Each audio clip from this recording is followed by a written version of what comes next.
Olá, estou aqui em São Francisco, no Vale do Silício, na Califórnia, a região tida como mais empreendedora e inovadora do mundo. Aqui tem empresas como Google, YouTube, Facebook e muitas outras que você utiliza no dia a dia. Mas hoje o papo aqui é com Al Pontes, ele que é um profissional, ele é um especialista de marketing digital e vai compartilhar muito conteúdo, dicas, sacadas e oportunidades pra gente aí no Brasil. O que a gente quer fazer aqui é muito mais do que trazer todos esses conteúdos que o Alisson está falando aqui.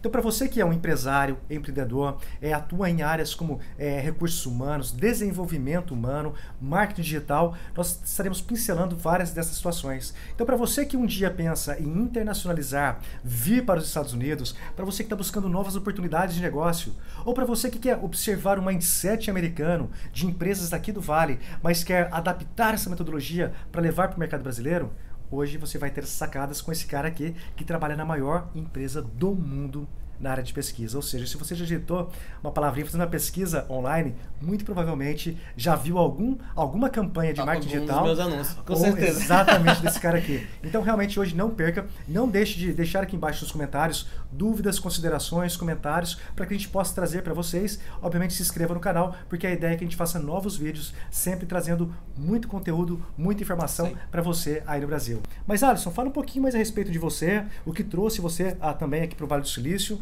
Claro. Então, eu sou o Al Pontes, como o André já falou aqui, eu trabalho aqui no Vale do Silício com grandes empresas, eu faço marketing digital para essas empresas, mas nem sempre foi assim, né? Eu vim do Brasil, nasci no Nordeste e me mudei para cá há 14 anos e aqui comecei a estudar um pouco e aí ingressei no marketing digital. Passei por empresas pequenas, passei por empresas grandes e hoje trabalho numa das gigantes aqui do Vale, fazendo os anúncios online, fazendo toda a parte do Google Ads para uma empresa aqui no Vale. Comecei no marketing digital mais ou menos há 7 anos aqui, depois de ter passado por vários empregos aqui nos Estados Unidos, então caí no marketing digital depois de ter me formado numa faculdade americana, e aí o resto é história, comecei e estamos aqui. E é muito interessante porque o Al, eu chamo ele de Alisson, né? Aqui para os chegados. O Al Pontes, ele simplesmente tem uma pegada diferente, porque ele atua com o mercado da América Latina em relação ao marketing digital. Ele tem também clientes aqui nos Estados Unidos, mas o ponto principal ele tem recebido muito dos nossos grupos de empresários, empreendedores lá do Brasil, aqui para o Vale do Silício. E ele compartilha muito alguns pontos que ele compreende. E eu vejo assim, Alisson, sob o teu ponto de vista, como que você enxerga a questão do marketing digital no Brasil e aqui para quem faz o marketing digital aqui dos Estados Unidos? Você percebe algum erro, acerto? Como que você enxerga esse mercado? Bom, olha, eu vejo uma grande diferença nos dois mercados, né? Nós temos visto que o brasileiro não tem muito problema, por exemplo, em consumir todo o conteúdo no celular. Ou seja, o tráfego, em termos de conversão, no Brasil, as conversões são melhores, a gente tem visto, nos celulares. Ou seja, se você é um pequeno empresário, é muito bom e fique atento porque o seu site seja otimizado para essa questão, né? Porque se você tem um site que não é otimizado para os celulares, por exemplo, seu cliente potencial chega num site que ele tem que mover o site para ler o conteúdo e tal, ele acaba saindo e você perde um cliente. Então, eu vejo um dos grandes erros é achar que as pessoas não compram no celular. Não é verdade. Então tem muita coisa que a gente olha no Brasil, mas que ainda tem que ter uma compreensão melhor, porque às vezes o empresário brasileiro, ele até inicia um processo de e-commerce embasado na questão do smartphone e tudo mais, mas às vezes ele não tem um resultado e para no meio do caminho, em vez de persistir, né? Exato. Então realmente é um mercado em crescimento. Claro, tem que entender que nem todo mundo que chega lá na cara do gol vai marcar. Né? Então você tem que ter uma pegada em que você entenda que o seu cliente vai vir e você tem que estar preparado. Né? Uma coisa também que eu falo muito para todos os empresários em que eu trabalho na América Latina aqui é o seguinte: olha, seu site é preparado, por exemplo, para um Black Friday onde milhões de pessoas vão atingir seu site? Essa é uma coisa a se considerar também. Você tem que saber se o seu site tem estrutura para aguentar o tráfego. Né? Ou seja, se alguma coisa não está funcionando, você tem que ver o que não está funcionando. Né? A pessoa foi até o carrinho lá, mas não comprou. É o preço? É o carrinho que não funcionou? Então todas essas coisas têm que ser analisadas. Perfeito. Mas vamos mudar um pouquinho agora o rumo da prosa. Bom, você trabalha hoje numa das maiores, ou melhor, na maior empresa do mundo na parte de pesquisas, né? Quando você faz uma pesquisa online, muito provavelmente você está fazendo na empresa em que o Alisson trabalha. Ou vendo um dos meus anúncios. Exatamente, ou vendo alguns dos anúncios que ele faz. Minha dúvida é a seguinte: o mercado de trabalho para essas gigantes aqui do mercado. Como que foi o seu processo de recrutamento? Como trabalhar numa gigante do mercado aqui no Vale do Silício? Olha, a primeira coisa, se você tem o interesse de trabalhar numa empresa norte-americana, a primeira coisa que você tem que ter é um perfil no LinkedIn. Por quê? As pessoas hoje em dia sabem do LinkedIn no Brasil, mas poucos usam, né? E eles acham que, será que uma coisa é mais uma rede social? Não é mais uma rede social, ela é uma rede social para profissionais. E no meu caso, não foi diferente. Foi o meu perfil no LinkedIn que me trouxe para trabalhar numa empresa como o Google. Como? Eles me acharam através de palavras-chave, mídias digitais, mídias sociais. Eles me acharam e me contactaram por lá. Então, se você quer trabalhar numa empresa grande, o primeiro passo é realmente um perfil no LinkedIn. O LinkedIn vai te ajudar, ele é como se fosse hoje em dia um currículo online, entendeu? E outra coisa que você tem que fazer é não só um perfil, mas tem que entender que as palavras que você vai colocar no seu conteúdo tenha muito a ver com o que você faz. Esse já é um primeiro passo muito bom. E até pegando sua observação, eu tenho vindo com uma frequência muito alta para cá, e eu percebo um formato um pouco diferente, especialmente nessa questão ligada a recursos humanos, desenvolvimento humano. No Brasil, muitos jovens pedem emprego.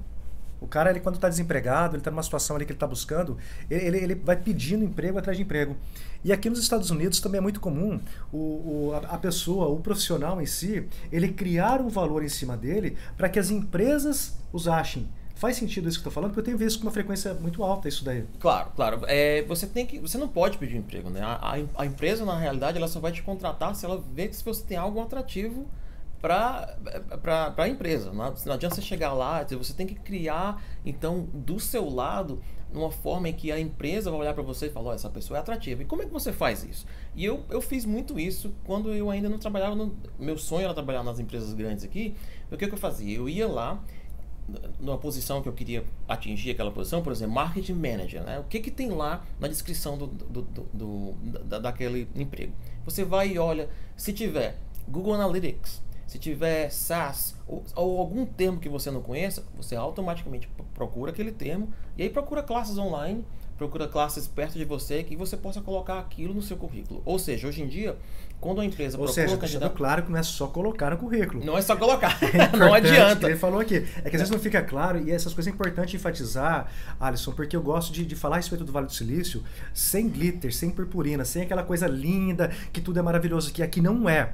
Aqui o que acontece é, se você trabalha com seriedade, se você se qualifica, as oportunidades aparecem. Então o que ele está falando aqui é, procurem cursos online, pode ser cursos presenciais, online, não importa, mas que você se qualifique para tal situação. Exato. Mas, e uma coisa que é muito boa a ser dita, como ele falou aqui, existem pessoas que acham que você pode mentir no currículo.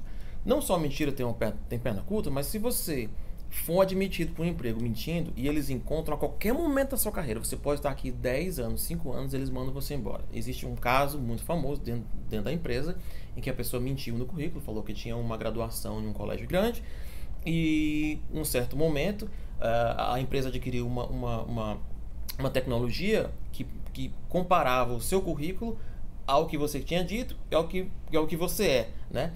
Ou seja, essa ferramenta, ela procura dentro das instituições educacionais nos Estados Unidos, inclusive isso aconteceu comigo. Eles ligaram para a instituição em que eu tinha começado o curso superior no Brasil, ou seja, mentir não é bom de maneira alguma. O que você tem que fazer é realmente se capacitar. Olhe, a gente chama de job description, né, que é a descrição daquela posição.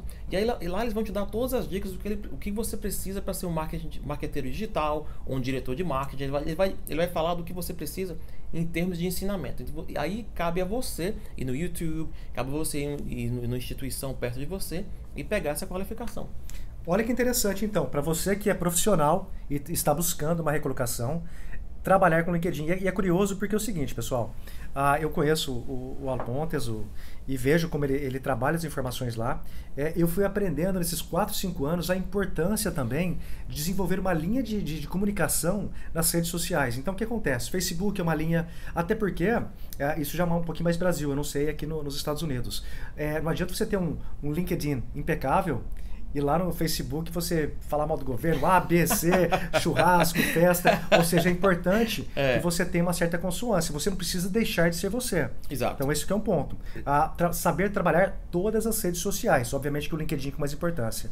E o outro ponto que eu não tinha até então me atentado é a questão do setor de do desenvolvimento de pessoas, recursos humanos, que são as ferramentas que eles têm aqui para complementar muitas vezes, porque o LinkedIn já é praticamente muito utilizado por empresas de recursos humanos. Inclusive, me encontraram no LinkedIn para a posição atualmente hoje dentro da Google, me encontraram no LinkedIn e me fizeram uma oferta inicialmente.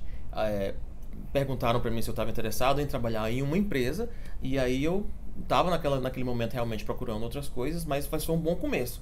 E o que o André falou é muito importante. Olha só, não adianta você ter um perfil impecável no LinkedIn, e aí um diretor de recursos humanos que está tentando te recrutar vai lá no seu Facebook e vê coisas que ele não gostaria de ver, né? Todo mundo tem que ter sua vida normal e tudo, mas há coisas... Por exemplo, eu gosto muito de separar as coisas, e quando eu estou trabalhando com clientes, né, que eu também faço consultorias fora aqui da empresa que eu trabalho, eu falo, olha, você tem primeiramente para separar o seu perfil profissional do seu perfil pessoal. Por quê? Porque existem muitas coisas que as pessoas podem divergir, mas ainda assim fazer business, né? Uma pessoa acredita em Deus, outra não, outra pessoa usa um determinado tipo de álcool, ou seja, existem milhares de coisas que as pessoas podem não concordarem, mas ao mesmo tempo não precisa jogar na cara das pessoas. Ah, se você não acredita em Deus, eu não vou fazer business com você. Então, você tem que ter sempre isso na cabeça. O que eu vou colocar aqui no meu Facebook, ou no meu LinkedIn, ou no meu Twitter? Será que vai ser bom para uma pessoa que está tentando me recrutar? Então, é uma coisa muito importante que o André colocou. Exatamente. Agora, outro ponto, voltando por questões da empresa também, do mercado de trabalho. Alisson, você trabalha hoje numa empresa global, uma empresa mundial, como eu disse, a maior empresa do mundo na área em que atua. E até a gente está falando dessa forma porque eu estou falando aqui com o Alisson, uma pessoa, um profissional. Então a gente não tem a pretensão de falar em nome da empresa. Então por isso que a gente deixa muito claro Sim. que a gente está trazendo só a questão do profissional em si. E minha dúvida é a seguinte, a gente vê aqui no Vale muito a questão da cultura, do ambiente de trabalho ser muito cool, muito descolado. Isso funciona? O pessoal respeita? Como que tem a entrega por resultado, né? Inclusive as empresas hoje em dia elas falam que não aceitam mais a cultura, né? Não aceitam a diversidade, elas celebram a diversidade, ou seja, não só funciona como tem dado muito certo. Hoje em dia você vai ver que é difícil você ver gravatas hoje em dia, aquela coisa bem informal.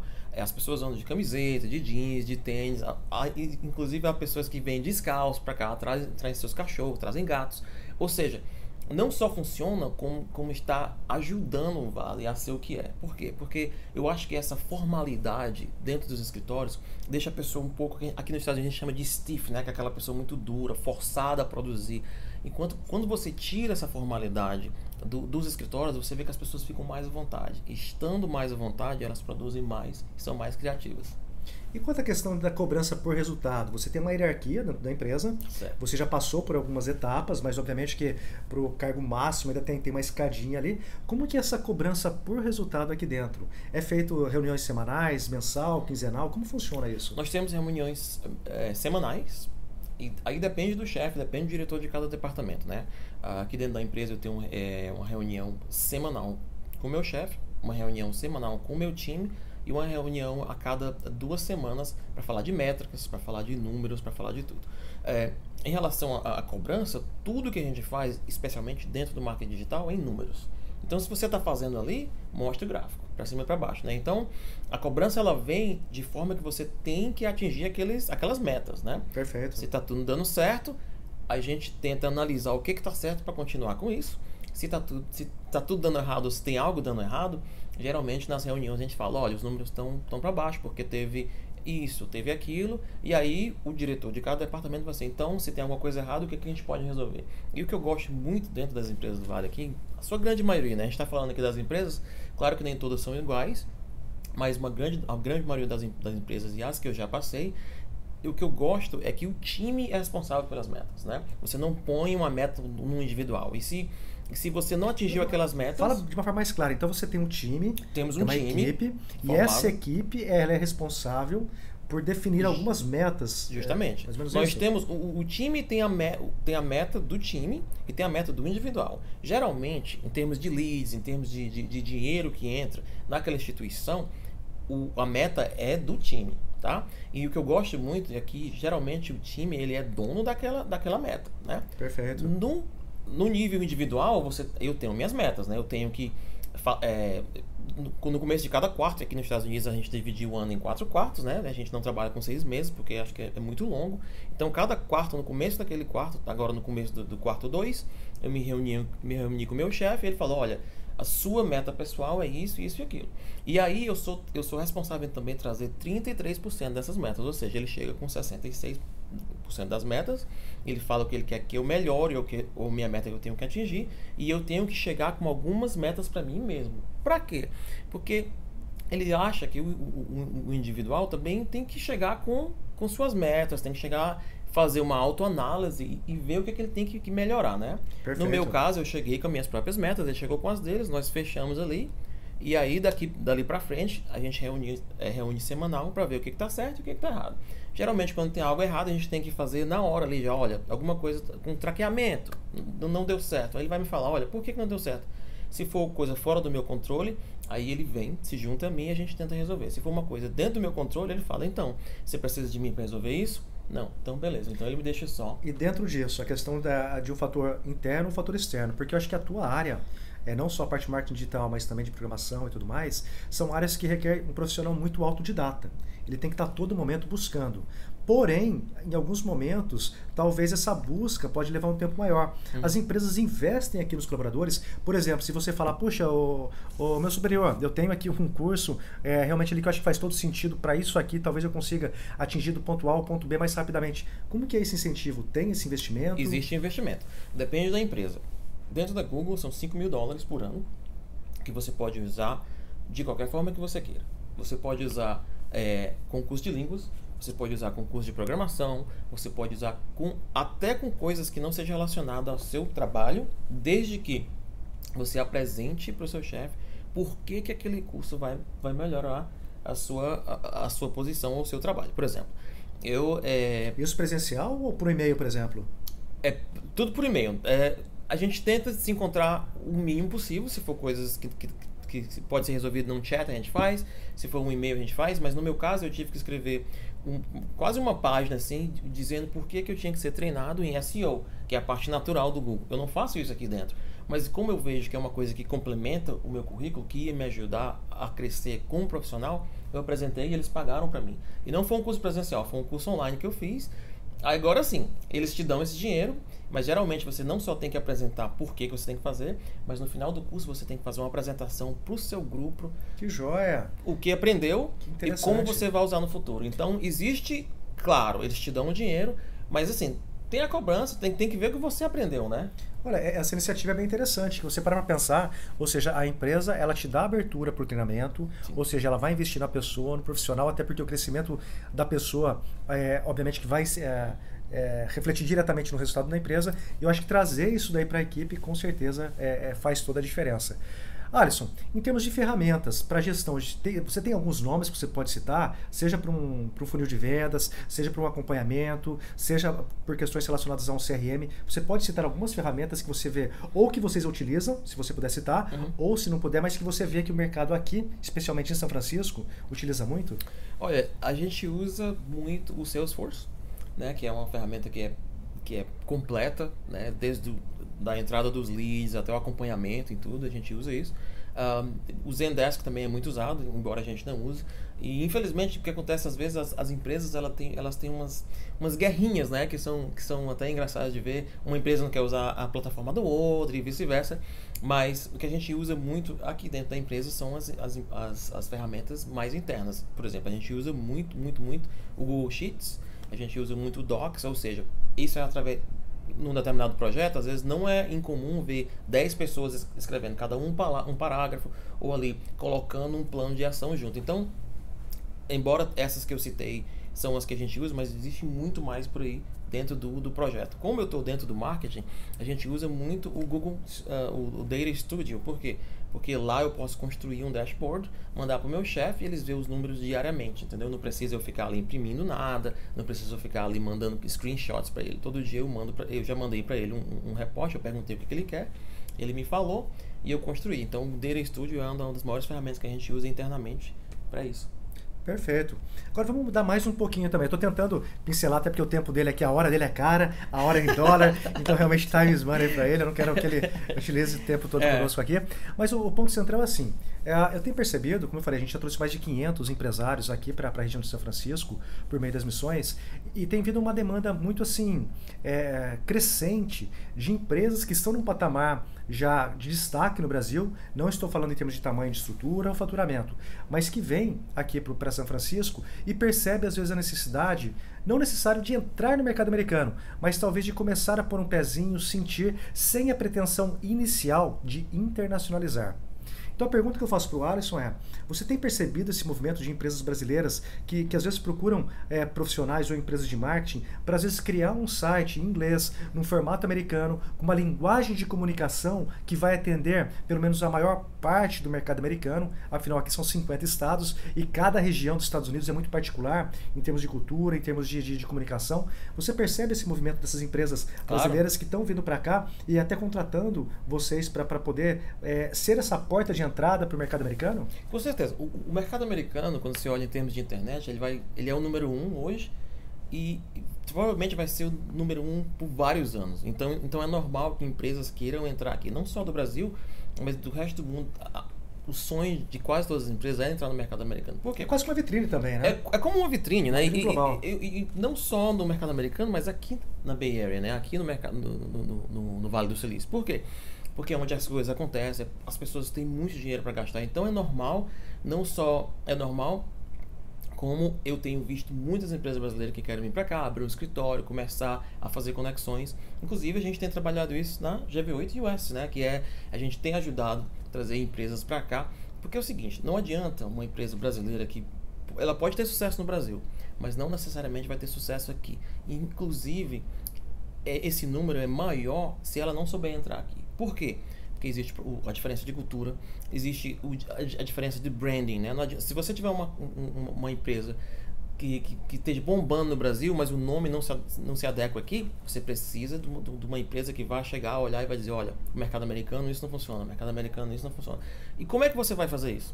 Você precisa de uma pessoa aqui, que vive aqui e que já tem uma vivência de anos aqui dentro. Por quê? Porque esse lance cultural, ele é muito importante e ele vai fazer você ganhar ou perder dentro do mercado americano. Ou seja, então, antes de pensar em se estabelecer aqui, alugar um espaço, aqui essa região já é uma das regiões mais caras dos Estados Unidos, realmente pelo volume de eventos que tem aqui, é gigante no mercado, mas é realmente uma região que faz toda a diferença, especialmente no que se refere de você estar próximo à inovação, próximo das gigantes do mercado, ou seja, você pode se antecipar muitas vezes somente observando as empresas, o que elas estão fazendo de uma forma muito clara e objetiva. E claro que o que o Alisson está falando é você tenta, às vezes, dando o primeiro passo de talvez criar uma marca, criar uma comunicação aqui, o investimento é muito menor. Ou seja, você utiliza os conhecimentos das startups, que são validações, teste AB, ou seja, com um valor muito menor, você já consegue ter uma percepção para que depois de 1, 2 ou 3 anos, você fala, puxa vida, hoje eu quero ou hoje eu estou preparado para entrar no mercado americano. Então realmente tem essas etapas que você deve cumprir para perder menos tempo e dinheiro. Basicamente seria isso. Justamente. Não adianta, se você achar que o mercado americano é idêntico ao mercado brasileiro, você já está errado. Né? As coisas aqui funcionam muito mais rápido, as pessoas são muito mais exigentes. Por exemplo, um americano nunca vai comprar num site que não seja em inglês, por exemplo. Nunca ele vai comprar num site em que ele não se identifique culturalmente com ele, né? Ou um aplicativo. Então, e esse é um erro que eu já vi alguns empresários tentando vir para cá pensando que meu produto é bom, vai vender. É complicado, então é bom que você tenha uma empresa aqui para validar, para te guiar um pouco até dentro do branding. Até a questão de cor, às vezes, é muito importante dentro dessa migração para cá. Mas, se você é um empresário que quer vir para os Estados Unidos, não só eu te digo que pode dar certo, mas o conselho é, procure uma empresa que te possa trazer para cá com segurança e que você vai gastar menos, né? Com certeza. Porque, assim, depois da validação, depois que uma pessoa pode chegar aqui e dizer, olha, isso aqui funciona, isso aqui não funciona, você já está meio caminho andado. O resto é afinar e bola para frente. Gostou desse conteúdo? Gostou dos assuntos? Tem dúvidas? Deixe nos comentários abaixo para que a gente possa fazer novos vídeos, trazer mais informações para que você possa não somente aprender e, quem sabe, vir fazer negócios aqui nos Estados Unidos. Alisson, vai ter muito mais uma vez. Prazer. Espero poder contar contigo aí para outros vídeos também. Tá joia? Até a Abraço próxima. E até o próximo vídeo.